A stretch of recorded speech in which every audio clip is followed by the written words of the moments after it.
प्रभु में आपको प्रेम भरा नमस्कार।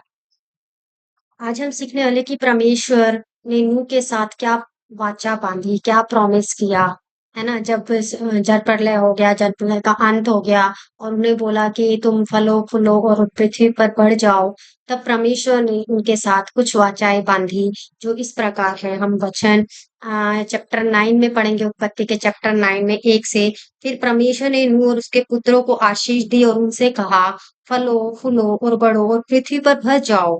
तुम्हारा डर और भय पृथ्वी पे सब पशु और आकाश के सब पक्षी और भूमि पर के सब रेंगने वाले जंतु और समुद्र की सब मछलियों पर बना रहेगा। यह सब तुम्हारे वश में कर दिए जाते हैं। देखिए यहाँ पे हम क्या देखते हैं कि परमेश्वर ने पूरा अधिकार मनुष्य को दिया है और उसे बोला है कि जो डर है, डर और भय पृथ्वी के सब पशु पक्षियों पर होगा तुम्हारा।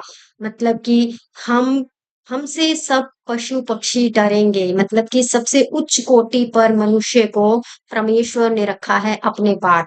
तो सब चीजें जो हैं हमारे अधीन हैं, जितनी भी धरती की हैं, चाहे वो पशु हैं, चाहे पक्षी हैं, चाहे पेड़ पौधे हैं, जितनी भी धरती की सबसे सारी अच्छी वस्तुएं, बुरी वस्तुएं, सब कुछ परमेश्वर ने हमारे अधीन कर दिया और हमें बुद्धि और ज्ञान समझ विवेक से परिपूर्ण किया है कि हम उसका किस तरीके से इस्तेमाल करेंगे, अच्छे तरीके से या बुरे तरीके से। तो ये सब परमेश्वर ने हमारे को दिया है, मनुष्य को दिया है।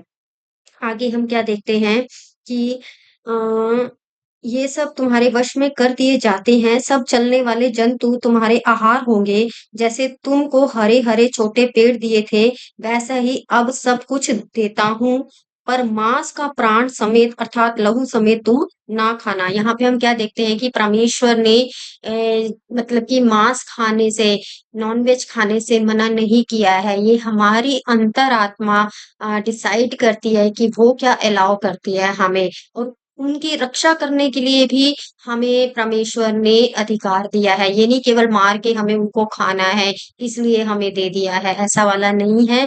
उनकी टेक केयर भी मनुष्य को करनी है, उनके साथ प्रेम भी मनुष्य को रखना है ना? और परमेश्वर ने ये कहा है कि मांस और लहू मतलब कि जो भी अगर जानवर को मार रहे हैं तो खून और मांस इकट्ठे नहीं खाना है। ब्लड को क्लीन करके, वॉश करके तब जो है हम मांस को पका के खा सकते हैं। अगर हम ऐसा करेंगे तो उसमें जो है ज़हर जो विष का काम भी हमारी बॉडी में किया जा सकता है। इसलिए परमेश्वर ने ये पूरे तरीके से हमें अलर्ट किया है और अगर हम नॉन-वेज खा रहे हैं इसका मतलब ये नहीं कि हम पशु-पक्षियों को मार-मार के सिर्फ़ खाते रहें।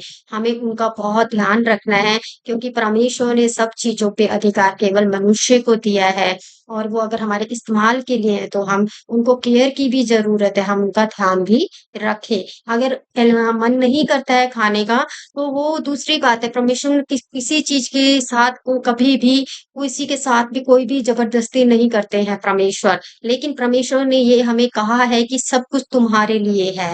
हालेलुया! आगे हम क्या पढ़ते हैं और निश्चय ही मैं तुम्हारे लहू अर्थात प्राण का बदला लूंगा, सब पशु और मनुष्य दोनों से मैं उसे लूंगा। मनुष्य का प्राण बदला में एक एक के भाई बंधु से लूंगा। अगर देखो परमेश्वर ने यहाँ पे भी ये लिखा है, अगर कोई आपस में लड़ता है और खून बहाता है, लड़ाई झगड़ा करता है, तो परमेश्वर उनका बदला लेंगे। परमेश्वर ने हमें ये नहीं कहा कि हम उनसे बदला लें, अपने बहन भाइयों से बदला लें, अपने रिश्तेदारों से, अपने दोस्तों से, अपने ऑफिस के लोगों से हम बदला लें।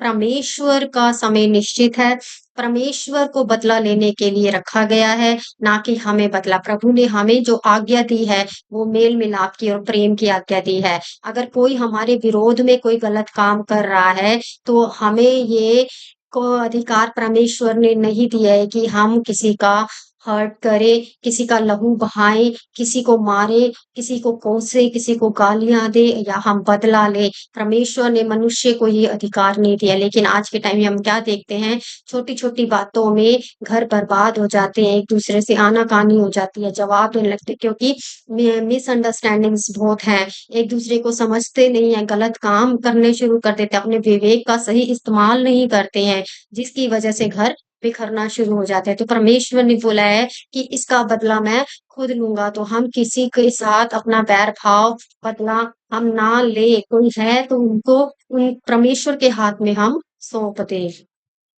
आगे हम क्या करेंगे?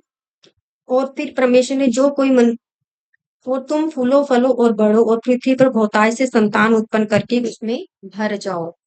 फिर परमेश्वर ने नूह और उसके पुत्रों से कहा, सुनो मैं तुम्हारे साथ तुम्हारे पश्चात जो तुम्हारा वंश होगा, उसके साथ भी वाचा बांधता हूँ और सब जीवित प्राणियों से भी जो तुम्हारे संग हैं, क्या पक्षी, क्या घरेलू पशु, क्या पशु और क्या पृथ्वी पे बेनेल पशु, सब पृथ्वी के जितने जीव जंतु जहाज से निकले हैं, और मैं तुम्हारे साथ अपनी यह वाचा बांधता हूँ कि सब प्राणी फिर जल प्रलय से नष्ट ना होंगे और पृथ्वी का नाश करने के लिए फिर जल प्रलय ना होगा। अब परमेश्वर ने कह दिया है कि कभी भी जल प्रलय नहीं होगा, और उनको अपनी कहा कि जितनी भी तुम जीव जंतु हो, वंश हो, तुम कभी भी नष्ट नहीं होोगे, और मैं कभी भी मनुष्य का अंत इस तरीके से जल प्रलय के साथ नहीं करूंगा।